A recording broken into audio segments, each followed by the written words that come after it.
toponting şu dünyanın malı.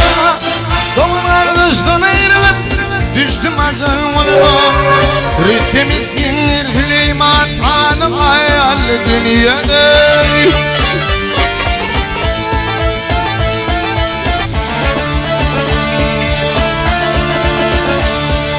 Ey bu dünyada yanarlar, şu dünyada yanarlar, o dünyada vururlar. İyi gelinler, çayla kımsın, boyu tomaşa giderler. Bana yetimin hakkını demirlerler. İyiler humaylik, vahil ki burnum deler. Akıl ettim hak bilir, o dünyada o dünyada.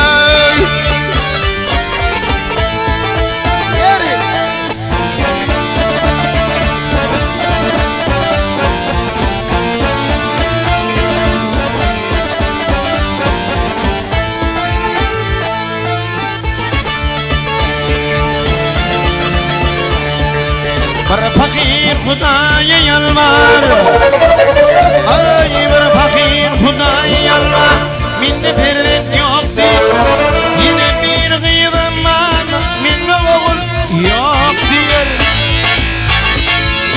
Yine bir oğul kıydım, minde devlet yok diyor. Yine bir şükür Hudayım, eline hak diyor. Akıl ettin hak bilir, o dünyada bu dünyada.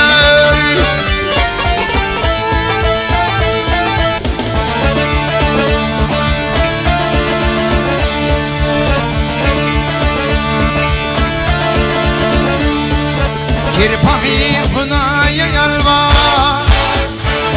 ey kirpahir Hudaya yalvar, beni kör ettin deyip, kirpahir amir hirmile, beni kör ettin diye.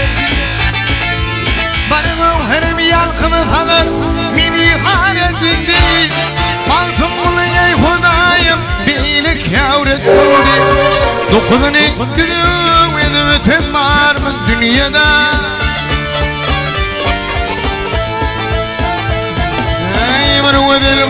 Bana vedir yalkımı kalır, beni har ettin değil. Altın bunu ey Hudayım, bile kâr ettin değil. Dokuzunu düdüğüm edip var mı dünyada?